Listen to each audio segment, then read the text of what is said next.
Los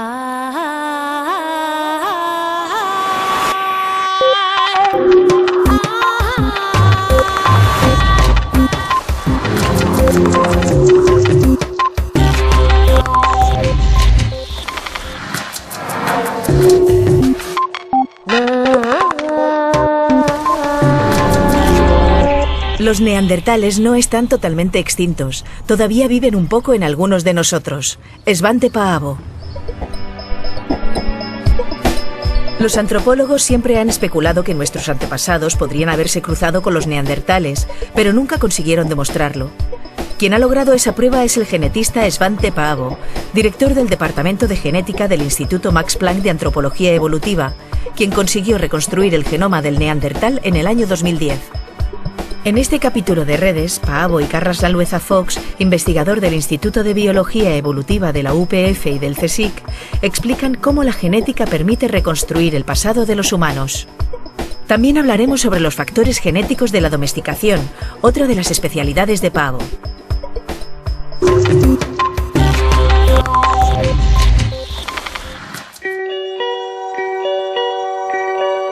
Es curioso, pero hasta hace muy poco tiempo, para saber lo que había pasado en el pasado, lo que hacíamos era admirar muy a menudo los fósiles. Y ahora, gracias a científicos como el profesor Paavo, lo que hacemos es mirar la genética, es ver realmente qué ha sido de los genes de la gente que nos precedió y de qué manera su genética determinó nuestra conducta. Es fascinante.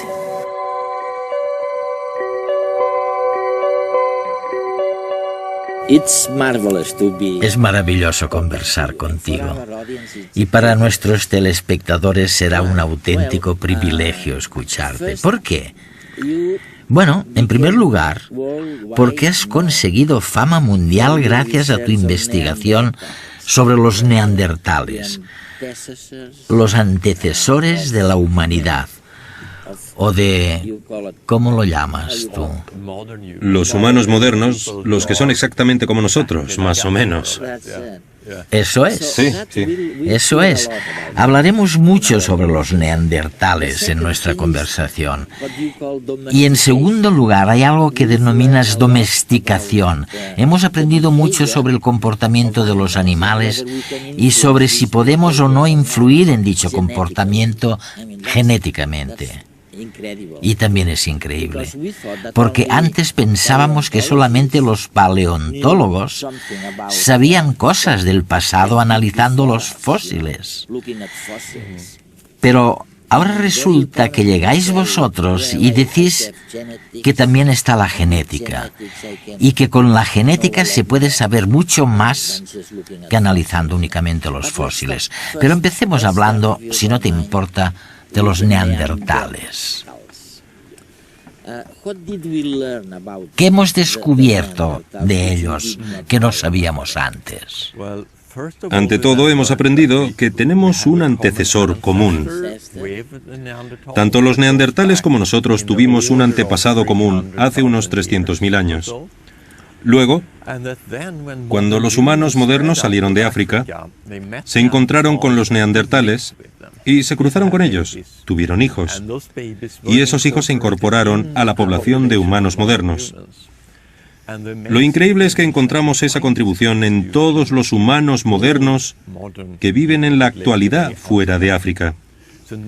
Es decir, no solamente en Europa y Asia Occidental, donde estuvieron los neandertales, sino también en China, en los nativos americanos, en Papúa Nueva Guinea.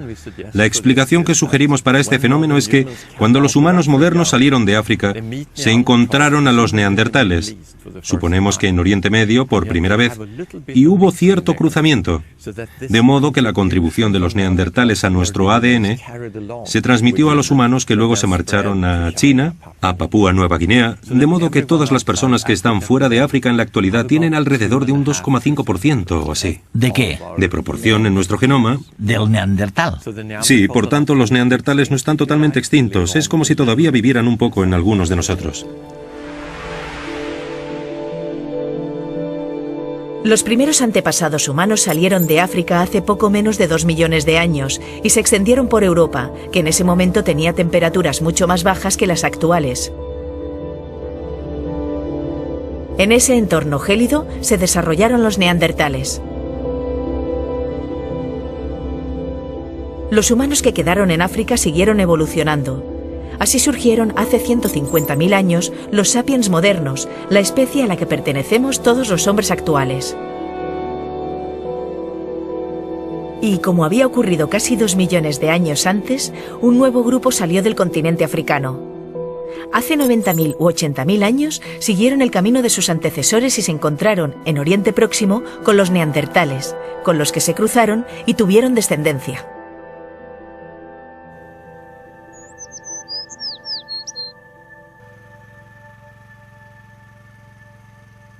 Las investigaciones de genética evolutiva de Svante Paavo y Carlos Lalueza Fox han permitido descubrir este sorprendente hecho, fundamental para entender nuestra historia.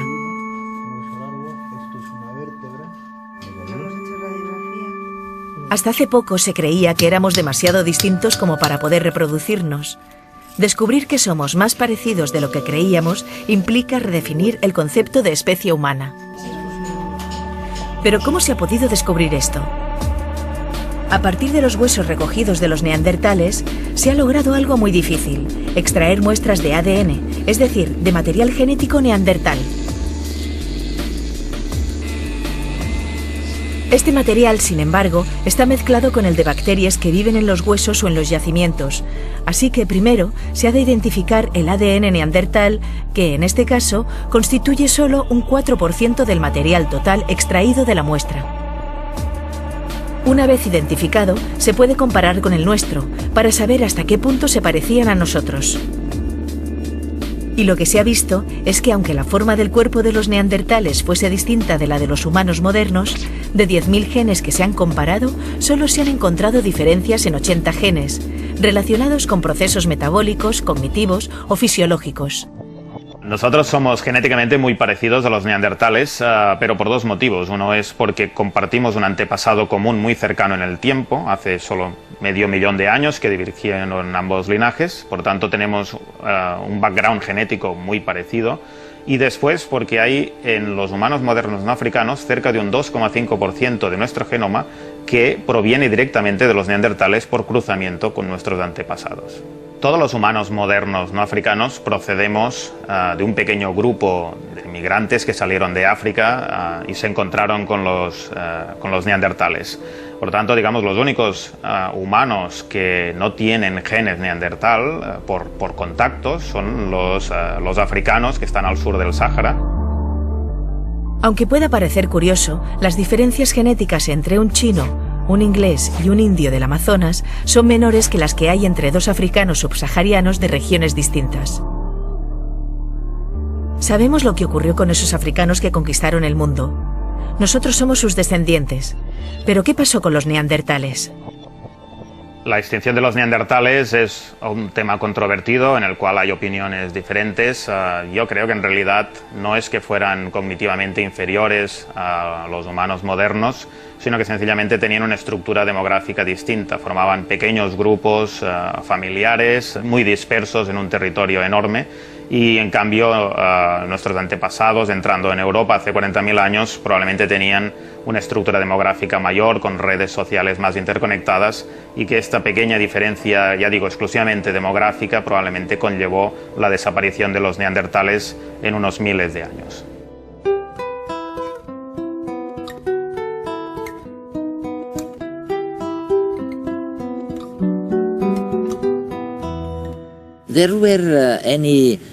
¿Se produjeron relaciones sexuales entre los neandertales y los humanos? Este tema se ha debatido mucho durante los últimos 20 o 30 años y ahora que hemos podido determinar la primera versión del genoma del neandertal, hemos podido abordar la pregunta directamente analizando a las personas de hoy en día y preguntándonos si tenían pedacitos de sus cromosomas, de su ADN, procedentes de los neandertales.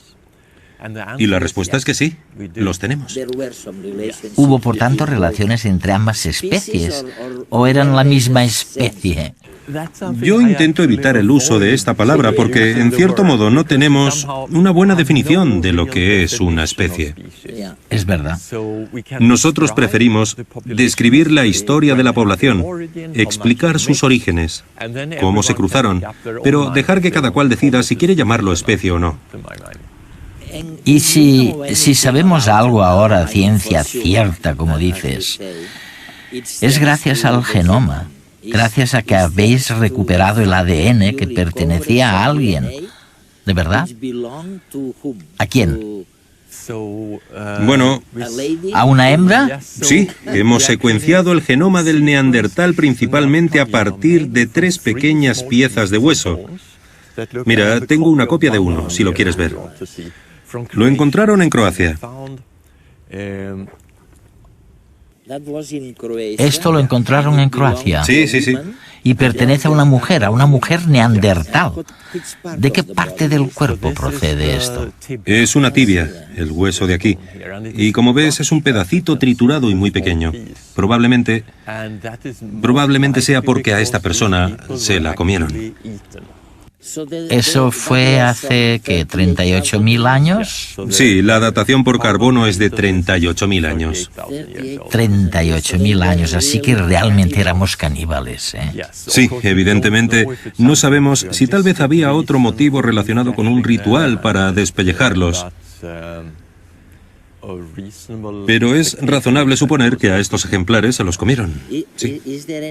Oye, ¿y hay alguna posibilidad de clonar un neandertal? Muchos me lo preguntan, y la respuesta que siempre doy es que no. Cuando recuperamos el ADN de esa época, está degradado, químicamente modificado, y no hay modo alguno, ni lo habrá en el futuro, en mi opinión, de reconstruir todo el genoma. Y por supuesto existe también un enorme problema ético. No se puede crear un ser humano pensante por pura curiosidad científica, ¿sabes? Es algo que jamás se hará. Incluso así, imagino que no se puede reconstruir o hacer que una célula humana sea como la célula de un neandertal, porque no tenemos el genoma completo ni acabado. Pero, ¿qué pasa con otros animales? Muchas personas se plantean volver a la vida a los mamuts, por ejemplo. Creo que cabe imaginar que en el futuro sepamos qué genes provocan que los animales sean peludos o estén adaptados al frío. Y se podría modificar una célula madre de elefante para crear un elefante de pelo largo y más adaptado al frío. Pero no será un mamut real, únicamente tendrá algunas características del mamut. Esto sí que es imaginable, en mi opinión. Pero el ADN del mamut que encontramos en el suelo helado del permafrost está degradado en pequeñas piezas, etc. Por tanto, la secuenciación de todo el genoma nunca será posible. Gracias a Paavo, hemos demostrado que nuestros antepasados se cruzaron con los neandertales. Esa confirmación no ha hecho más que incrementar nuestra curiosidad. ¿Qué tipos de seres eran aquellos? Sabemos que eran corpulentos, que estaban mejor adaptados al frío que nosotros, pero quizá también eran menos inteligentes. ¿Podrían hablar? Quizás sí. Lo sugieren las investigaciones de Paavo, que demuestran que compartían con nosotros un gen asociado al lenguaje.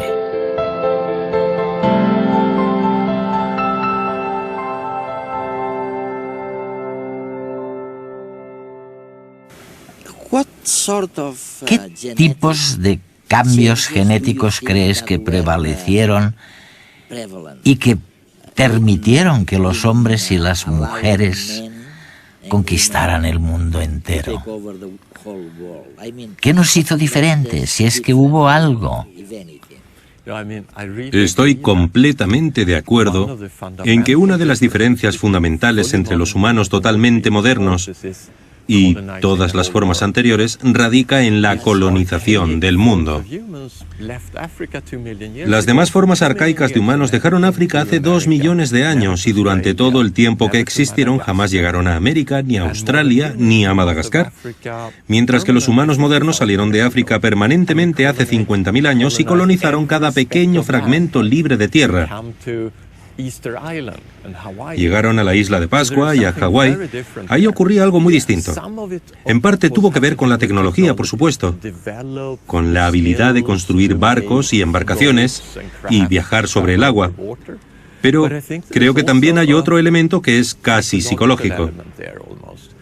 ¿Cuántas personas tuvieron que embarcarse por el Océano Pacífico y desaparecer antes de encontrar la isla de Pascua? Y los neandertales, por ejemplo, vivieron de 3 a 4 veces más de lo que nosotros hemos existido en este planeta. Pero no hay ningún indicio de que jamás cruzaran las aguas si no veían tierra al otro lado. Por eso a veces digo que estamos locos. Nos pasó algo raro porque ellos se portaban de un modo razonable. No es razonable cruzar el océano si no ves que hay tierra al otro lado. Pero hay que hacerlo y hay que hacerlo una y otra vez. Ahora vamos incluso a Marte, así que jamás nos detenemos. Creo que a nuestro cerebro le falta un tornillo, realmente.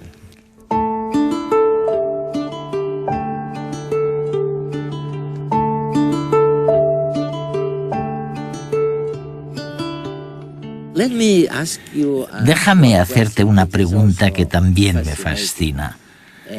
Y sé que ha sido un proceso largo y que también lo has estado investigando. Me refiero a la domesticación. Hay un tipo de zorros, ahora no recuerdo exactamente cuál de ellas. Los zorros plateados. Los zorros plateados, exacto, así los llamáis. Y las ratas agresivas que seleccionasteis, ahora me lo cuentas, Sí. porque a nuestros telespectadores les encantará escucharlo. ¿Cómo surgió todo? Fue en tu famoso viaje a algún lugar de Rusia, ¿no? Allí te lo contaron y viste con tus propios ojos que estos ejemplares, estas ratas o estos zorros, podían volverse agresivos o tan mansos y dóciles como para lamerte la mano. Sí, hace 6 o 7 años viajé a Novosibirsk, en Siberia, con el objetivo de buscar fósiles y excavar. Pero una vez allí, visité también el Instituto de Genética de Novosibirsk, donde había trabajado un genetista llamado Belyayev, que había sido deportado a Siberia durante la época de Stalin. Sin embargo, se las había ingeniado para crear un programa de investigación con aplicaciones muy prácticas en el sector de las pieles, para criar zorros más dóciles y vender luego su piel. El problema es que los zorros eran muy agresivos. Lo que hizo fue seleccionar sistemáticamente zorros con menos disposición a morder, y durante un periodo pudo crear una línea de zorros que se parecían más a los perros. Más parecidos a los perros, sí. Sí, no solían atacar a los seres humanos y compartían algunas características físicas con los perros: orejas caídas, cola rizada, etc. Y los visité porque me fascinaba la historia y quería observar los zorros. Entonces, los científicos me contaron que Belyayev, que por aquel entonces ya estaba muerto, no solamente había trabajado con zorros, sino también con otros animales como ratas, puramente por interés científico. Tras unas 40 generaciones logró 2 linajes distintos de ratas. Al entrar en la habitación y sacar una rata del grupo de las dóciles, se me subía por la camisa. Le gustaba que la acariciaran. En cambio, con las ratas agresivas, creo que entre 20 podrían haberme matado, porque al acercarme a la caja saltaban como locas e intentaban morderme. Había conseguido una diferencia de comportamiento sorprendente en un periodo de tiempo, desde el punto de vista evolutivo muy corto. Me pareció fascinante Por no hablar de que es mucho más fácil analizar y cruzar ratas que zorros. Así que logré convencer a nuestros colegas rusos para que me dejaran trabajar con ellas. Ahora estamos intentando descubrir los genes específicos. No lo hemos conseguido todavía, pero sí que sabemos que hay ciertas regiones en el genoma que son importantes. Hay gente más o menos amable, más o menos pacífica, más o menos dócil. ¿Existen también esas diferencias en el mundo animal? Con excepción de nuestras mascotas, tendemos a creer que todos los animales actúan igual, según su especie. Pero nada más lejos de la realidad. Cada ejemplar también tiene una personalidad definida, y su carácter depende de sus genes. Veamos, por ejemplo, el comportamiento de estas dos ratas. En principio no hay nada que las diferencie entre sí. Sin embargo, la reacción que tienen frente al guante de la investigadora es totalmente distinta. La manera en que se comportan no es casual. El equipo de Svante Paavo ha hecho reproducirse durante años ratas que de forma natural eran pacíficas y confiadas. El resultado de estos cruces son estos ejemplares, que pueden incluso ser sacados de sus jaulas sin problema. Son el colmo de la sociabilidad. Por otra parte, se han cruzado repetidamente ratas agresivas, hasta conseguir ejemplares totalmente desconfiados y preparados para la lucha. La diferencia entre estas y las anteriores es abismal. En pocos años, las dos líneas de reproducción han dado lugar a dos personalidades de lo más dispares. Como decíamos, la clave está en los genes. Pero no ha sido necesaria la manipulación genética en el laboratorio para llegar a esta conclusión. El ser humano ha cruzado animales genéticamente programados para ser dóciles durante miles de años, de forma selectiva e intuitiva. Es lo que denominamos domesticación. Imaginemos una población de animales potencialmente domesticables para el hombre. Algunos, aquellos que tengan genes que les predispongan para ser dóciles, se acercarán más al hombre, le tendrán menos miedo. Y los humanos, naturalmente, se los llevarán consigo para sacar provecho de ellos. Ya aislados, en una granja o rebaño, se reproducirán solo entre sí, de forma que los genes responsables de la conducta afable seguirán en el grupo y al cabo de varias generaciones darán lugar a ejemplares cada vez más mansos. De esta forma aparecen nuevas especies, las especies domésticas. Pero al contrario de lo que se creía hasta hace poco, este proceso no requiere de miles de años de cruzamiento. En los años 70, el científico ruso Belayev lo demostró consiguiendo obtener en tan solo 20 años zorros domésticos mediante el cruce de ejemplares seleccionados por su escasa agresividad.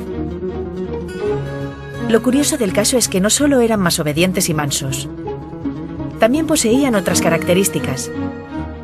A nivel fisiológico producían menos hormonas relacionadas con el estrés y podían reproducirse durante todo el año. Además, tenían pieles moteadas, orejas caídas y cráneos más anchos. Y les encantaba mover la cola. En pocas palabras, tenían muchas similitudes con los perros. Eso no debe sorprendernos. Los perros son, a su vez, la versión domesticada de los lobos. Pero hay otro animal que también ha sufrido modificaciones similares. Un animal que en los últimos 30.000 años ha visto cómo se reducía el tamaño de cerebro, dientes y mandíbula, igual que ha pasado con los perros. Ese animal es el Homo sapiens. Efectivamente, los expertos en evolución humana señalan que el hombre ha seguido un proceso adaptativo que hace que seamos mucho menos agresivos que nuestros antecesores primates. ¿Somos seres domesticados? Y en caso afirmativo, ¿quién nos domesticó? La respuesta está en nosotros mismos. Los propios humanos hemos seleccionado positivamente los individuos más mansos y cooperativos del grupo, con el objetivo de poder vivir en sociedad. Y si la domesticación está en nuestra genética, como en la de otros animales, solo falta ahora identificar estos genes. Svante Paavo está en la tarea. Si lo logra, quizás en un día no muy lejano podamos entender mejor los procesos asociados a la agresividad y quién sabe si incluso elaborar terapias génicas para tratar los trastornos de conducta asociados a la violencia.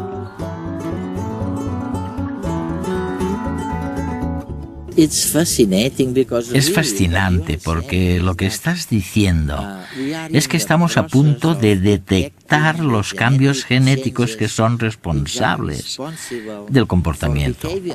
Es así, ¿no? Sí, tenemos la esperanza de descubrirlo. Y, por supuesto, esperamos que, por ejemplo, sea un tema común en muchos animales domesticados.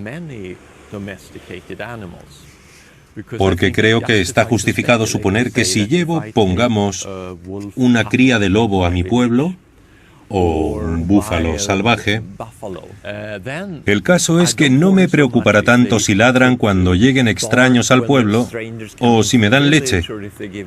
Lo primero que querré es que no intenten matarme. Se trata del primer rasgo que se seleccionó en muchos casos de domesticación, la docilidad. Así que quizá este cambio sea bastante habitual.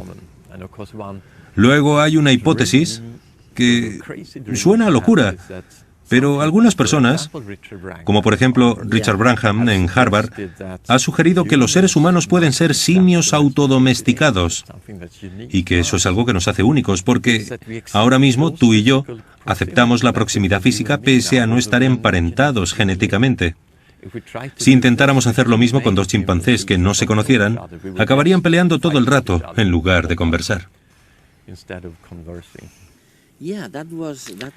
Sí, mi próxima pregunta iba a ser justamente algo parecido. ¿Quién domesticó a los seres humanos?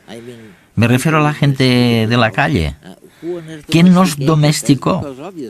Porque evidentemente no éramos mansos al comienzo de todo esto, ¿no?